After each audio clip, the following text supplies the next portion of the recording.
എങ്ങനെ കൈ നനയാതെ മീൻ പിടിക്കാമെന്ന് മൃദംഗ വിഷൻ കാണിച്ചു തന്നു. 390 രൂപയുടെ സാരിക്ക് 1600 രൂപ വാങ്ങിയത് മുതൽ കൊള്ള തുടങ്ങുന്നു.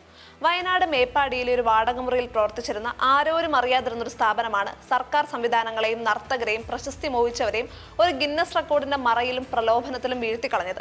അപകടം നടന്നില്ലായിരുന്നെങ്കിൽ കോടിക്കണക്കിന് രൂപയും അതിലേറെ പ്രശസ്തിയുമായി മൃദംഗ വിഷൻ രക്ഷപ്പെടുമായിരുന്നു.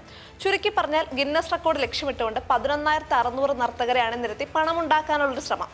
നർത്തകർ പല രീതിയിൽ ചുവടുവയ്ക്കുന്ന കാഴ്ച തന്നെ കലാപരമായി അസഹനീയമായിരുന്നു. ഇത്തരമൊരു സർട്ടിഫിക്കറ്റ് കൊണ്ട് അതിൽ പങ്കെടുത്തവർക്കോ ഭരതനാട്യം എന്ന കലയ്ക്കോ ഒരു നേട്ടവും ഉണ്ടാകുന്നില്ല.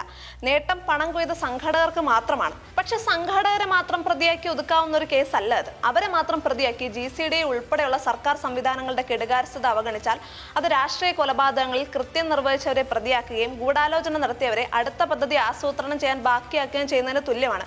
ആ സ്റ്റേജിൽ പിടിക്കാനാകെയുണ്ടായിരുന്നത് ഇരുമ്പ് സ്റ്റാൻഡുകളെ ബന്ധിപ്പിച്ചിരുന്ന ഒരു നാട മാത്രമാണ്. പിന്നീട് തറവിരിപ്പ് മാറ്റി നോക്കിയപ്പോഴാണ് മനസ്സിലായത് കുറെ പഴയ കസേരകൾക്ക് മുകളിൽ പലകയിട്ടിട്ടാണ് അത് നിർമ്മിച്ചതെന്ന്. തൂണുകൾ ഉറപ്പിച്ചിരിക്കുന്നത് വെറും ഇഷ്ടികയുടെ പുറത്താണ് എന്നതുൾപ്പെടെയുള്ള റിപ്പോർട്ടുകളും വന്നു. അതായത് ഒരു സർക്കാർ സംവിധാനം പോലും ഉത്തരവാദിത്തം കൃത്യമായി നിർവഹിച്ചിട്ടില്ല. എന്തായാലും ഒരു കാര്യം വ്യക്തമാണ്, ഒരു തട്ടിക്കൂട്ട് പ്രസ്ഥാനം വിചാരിച്ചാൽ സർക്കാർ സംവിധാനങ്ങളെ നോക്കുകുത്തിയാക്കി സുരക്ഷാ ക്രമീകരണങ്ങളെ മറികടക്കാനും വൻ സാമ്പത്തിക ക്രമക്കേട് നടത്താനും ഈ സംസ്ഥാനത്ത് ഒരു പ്രയാസവുമില്ലെന്ന് മൃദംഗ വിഷൻ തെളിയിച്ചിരിക്കുന്നു.